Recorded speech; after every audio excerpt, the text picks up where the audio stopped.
Hi, I'm Mark Crisano, founder and CEO of C6 Capital Holdings, coming to you from Primary Vision Network. So we have our econ show today, so we have a lot of stuff to cover, so we'll try to go in a decent clip, making sure that we can cover all relevant data and some of the new things that have come out since I wasn't able to do it last week due to the stomach bug, again, ripping through our household and rendering me essentially useless for 2.5 days. But here we are, and it was funny because back when, last week I couldn't even think about food, but in segment 1, we want to talk about the food shortages and how the costs really aren't going to go anywhere, and what that means and why we think those food costs. And again, what does food really relate to? Why is that so important? And then next week, we're going to do a much bigger show and just focus purely on food because the new UN report came out and it has a ton of great data that I think is really important. And then people that get our insights can expect to see a report on it next week.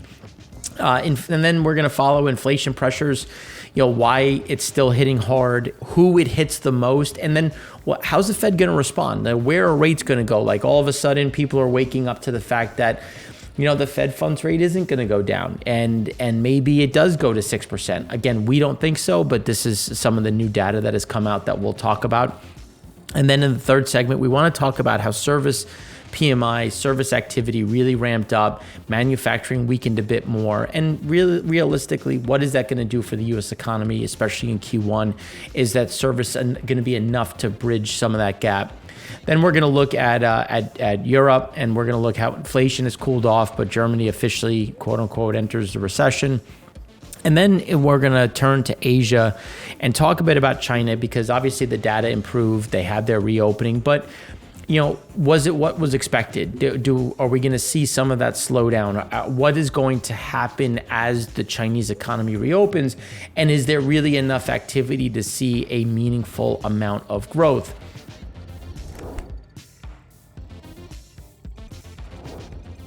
So that turns us right back to, I think, our two favorite charts, which I will likely use multiple different times throughout the period.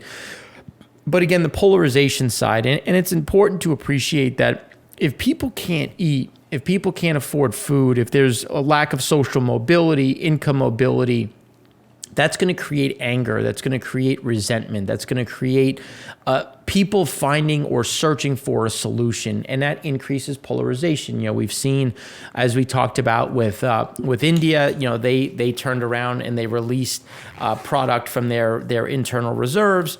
And that's something that we're seeing more and more of when people are looking to, and countries are becoming a bit more isolationist, trying to limit the amount of exports, especially on food, because that is the biggest crux of making sure people can feed themselves, and again, trying to manage that inflationary cost, because, and especially when you look at the emerging markets, over 87 cents for every dollar goes towards food. And that was pre-COVID. I mean, what is it now post-COVID? And those are answers that we're going to provide next week.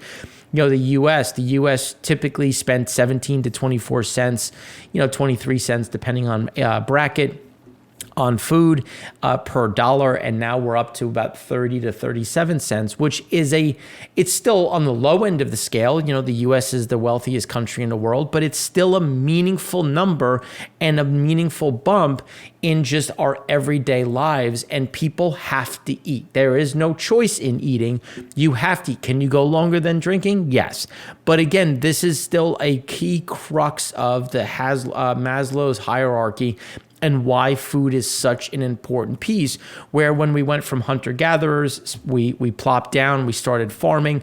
That was when society really started to take off, because food and not worrying about where your next meal is going to come from, that's when you see that elevation in sciences and inventions and research and development, and the economy goes into a massive growth cycle. But when you look at the key areas of fear of energy supply, well, we can go back through time, and every economic boom has been on the back of cheap energy. As long as people are so concerned about cost of living, and then cost of living and what drives that, energy availability, inflation, and food supply. if I'm concerned about my food supply, if I'm concerned about will my family eat, if I'm concerned about where prices are going to go over the next few weeks, and we'll show you charts on how the price of food is technically fallen, but for anyone that has been to the food store, that drop in price has not resonated or moved through anything over the going back through the system. And next week, we're going to talk and show how the interest expense has gone up, how the price of food for the farmer has gone up in terms of their cost, and how that's really being fed down through the supply chain. Which is why when you look at the food inflation heat map, there are very few places that are anywhere below 5%. There are some, when you look at China and India, but again, you have to take into consideration what is being calculated, because especially with India, because when you look at India, even though this one is showing something lower than 2%, you have to weight it, or I should say between 2 and 5%. Well, what about oils? What about other pieces of their daily mix? And that's where you start to get some questionable moves, because when you look at the inflation forecast, you can see this one is over 5%. China has been buying as much as they can from the international markets. They've made it a very big point of trying to increase the growing within. And obviously, as we've talked about, the problems with Russia, the problems with Ukraine, and obviously there's Russia-Ukraine war. But what does that do to the movement of food? What does that do to the volume of product that's going to leave Ukraine and Russia and go into the international markets? So domestic food price inflation is still soaring, with people in the low and middle income countries particularly hard hit. The most recently available monthly data between September and December of 2022 shows rates of increase above 5% in almost all economies around the world, irrespective of their level of income. But 5% impact on the U.S. is not the same as a 5% impact on Nigeria. You don't have the same.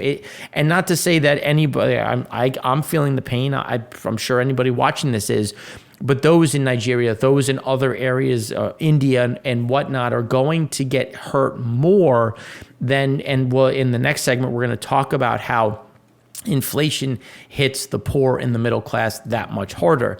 Per the IMF's World Economic Outlook, inflation in 2023 is expected to surge most in Zimbabwe, Venezuela, Sudan, Argentina.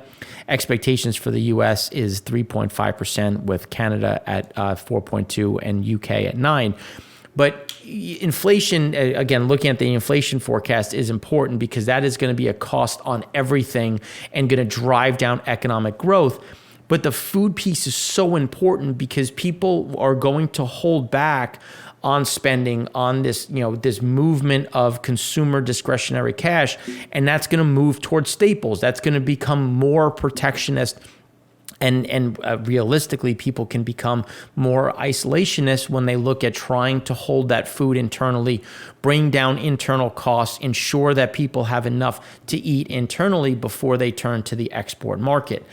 And that's going to create more and more problems. So as we've gone through, the population who cannot afford a healthy diet, going back to 2017 to today, nearly 3 billion people cannot afford a healthy diet. That is a problem. And as we've gone through not only 2020, 2021 and beyond, we've continued to see those pressures only expand, with additional food price increases, with shortages across different areas.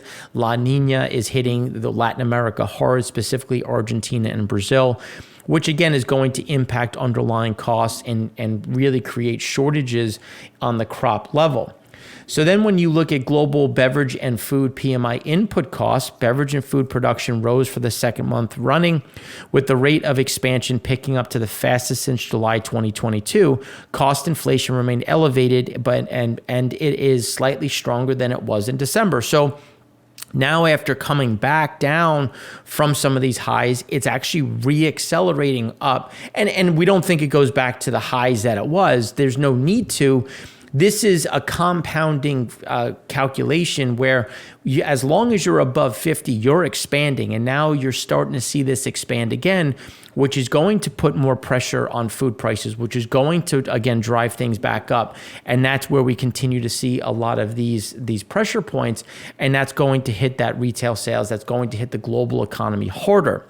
Supply growth of major agricultural products year over year, 5 years smooth, shown with the median growth rate, it continues to slow. So we're not seeing a meaningful way to address these problems. As when you look at eggs, if you want to make more eggs, it's not just you go dig around and find it. You have to get those eggs to get fertilized. Then you have to have the chickens raise them. Then they have to hatch. Then they have to grow. And again, this is all a gestation period. This is all the process of raising chickens, where you don't just snap your fingers and it's gone.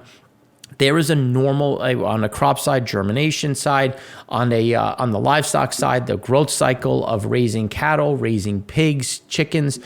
So there's not a quick snap. And the problem is, because the supply chain is under so much stress, they're trying to create economies of scale. They're trying to maximize. So by doing that, you're also essentially shrinking the biodiversity, increasing how crowded things are. And again, that then creates that if there is some outbreak, if there is some sort of issue, that then spreads very quickly and results in a culling. So not only do you have the food front, but then when you start looking at the other pieces of interest, when you look at copper inventories, they rose, but again, they rose because of weaker demand, but look at where they're rising. They're supposed to rise right now. This is when they should be going up. So on a seasonal basis, this is normal. The question is, what is going to happen with other raw materials? And the reason why we just pick on copper is just because it's a very important raw material. And even as demand wanes, you also have a supply problem, which is why we talk about the stagflation and this problem on growth. And then obviously that's going to be exasperated, especially from the consumer level, given the issues on food. Net purchases by central banks and other institutions, when you look at where things continue to go on the gold front, you can see that they're trying to buy more gold. Why? To try to get in front of inflation, to try to stabilize economies, to stabilize currencies. And we can talk about, the dollar, we can talk about all these other key pieces, but gold still remains the foundational piece of how central banks try to guard against and really protect against these inflationary pressures that we've been outlining. But there's a lot of other things that are coming behind it. The big source of excess workers are below replacement birth rates. And this is looking at India, Mexico, China. So when you think about how in the U.S. we exported manufacturing, we exported a lot of that high cost and imported that deflation, well, we were relying on a fairly robust working class, that there were so many people, you could pay lower wages, they didn't require the same type of health benefits and just standard of living. But that changes over time. And now as that has changed and costs have gone up, well, those excess workers are now not there to the same level, and especially in China, aggressively falling down, which is going to drive up wages. It's going to drive up costs. So when you take that and then you over the longer term, and then you layer it in with the pace of emerging market central bank rate hikes, you get this stagnation, not only on the longer term, but also in the near term, where they're trying to raise rates, get in front of that inflation, trying to pull back on this liquidity that was dumped into the market over the last several years, which is why when you look at the IMF growth, they show it slowing in 2023, but going from 3.4% in 2022 to 2.9%. It's tough to see that, just given the pressure points, when you look at how inflation is biting, how the retail sales are weakening, the consumer is coming under pressure. As we talked about in the on the EIA show, there's been a big step down in the amount of trade and the amount of goods that are coming into the U.S. That is going to be a longer term problem as we go through this year. the reason why we think 2023 is grossly overstated and is going to come much lower and likely move into a recessionary standpoint. So then when you break it down into its different pieces, you can see that advanced economies are expected to grow at 1.2% on average.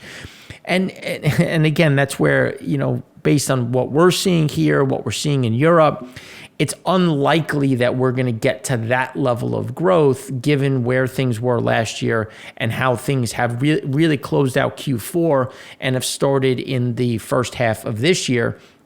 But emerging markets are the ones that are expected to see the biggest bounce of actually growing year on year and coming in at 4%. And some of that is China, which if you think about the year on year perspective, it makes sense because things are going to be better in 23 than 22, given the lockdowns, given the rampant issues.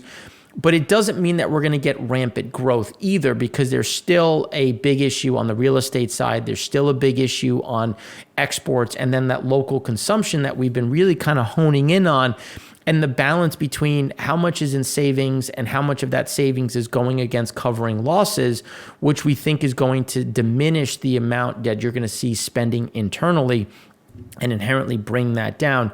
India continues to be the bright spot. We've seen some softness, but again, it's one of the ones where we thought things were going to slow a bit faster, and they really have held in well. Russia is the one that we think is the biggest overstatement. We don't see growth there. There's more pressure now in terms of renewed sanctions on the distillate side, diesel side. That's going to hit again. And then when you start looking at other exports, as we've been highlighting, so again, we do think that some of these are going to get written down and reduced. And if you look through the IMF as they released it last year, that's what happened. They kept taking down their estimates. And again, that's something that we think is going to be very likely, especially when you look at, China and India will be the major engines of growth, which is likely. It's just going to be the matter of how much and how much of that is inflated, how much of that is really possible, given the problems that China faces and how India is going to have some tougher comps, given how well things really did close out in 2022. And then when you look at output losses have increased since last year's forecast, as those output losses occur, it means that you have, again, that less volume of stuff, which keeps prices elevated because you don't have the replacement product or good, which is going to support pricing, which is going to keep things elevated. And I think the assumption on inflation is still understated. And when you look at the IMF, and again, a lot of this growth is based on inflation paring back fairly quickly. And as we've talked about on the food front and some on the base metals and some other key drivers of inflation, we don't see that really diminishing in a meaningful way, which is why we think that some of that growth is a bit overstated. And here's just some of that support. When you look at just global manufacturing, it's still in contraction. So global manufacturing is contracting. And as we've said, we don't see this massive drop. It's going to be this kind of bumping along the bottom of 48.5, 49, where you just have this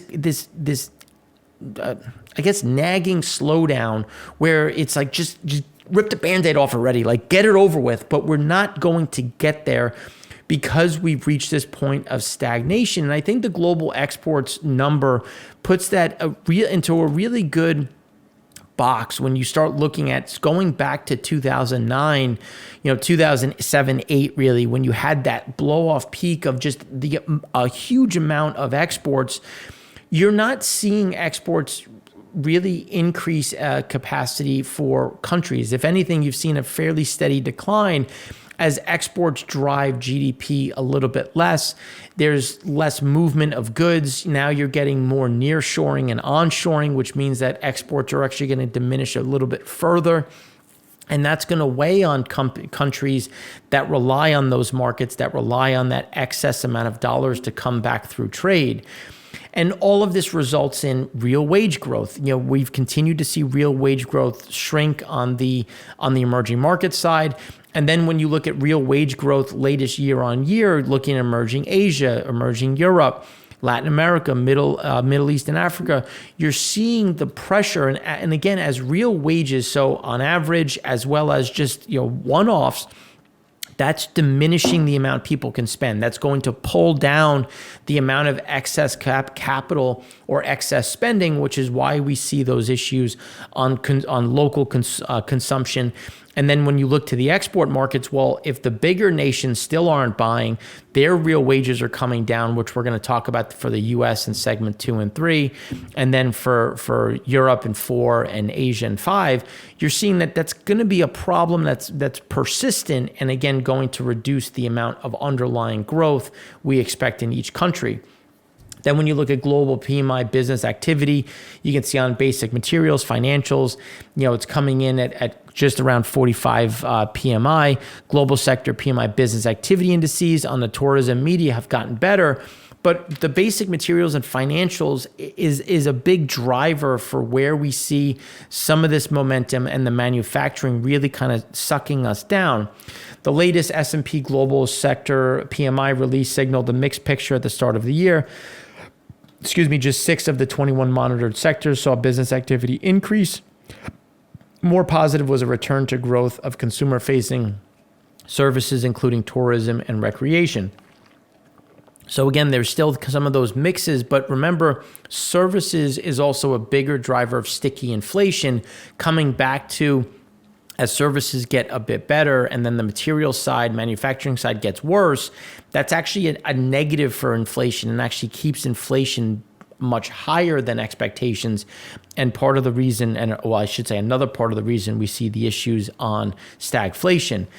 Then when you look at the shift, central bank policy rates continue to move up. We got another raise from the Eurozone. We got another raise from the UK and the US. And again, we don't see that changing anytime soon. And that's when you start looking at the Bloomberg U.S. Financial Condition Index. It's, leveled off a bit. Cash levels at all-time highs when you start looking at Fed QE. So despite all the hawkish Fed speeches, rate hikes and quantitative tightening, financial conditions have done nothing but ease since October. Financial conditions are now looser than before the Fed started raising rates in earnest. That's a problem, and that's something that's going to have to be addressed, and we're going to talk more about that in the next segment. Then when you look at the flows to emerging market assets have surged to near records, but we issue caution because when you look at rates going up, when you look at the Fed really bent on continuing rate hikes and then keeping them there, that's going to put more pressure on these levels of flow, especially when you look at the slowdown in manufacturing and trade, which is why we think there's going to be that more additional pressure to the downside on emerging markets. So that's what we have for you on that global feel. On the next segment, we're going to go deeper into the U.S. and some of those key drivers on what is impacting the local consumer and how is the Fed going to react.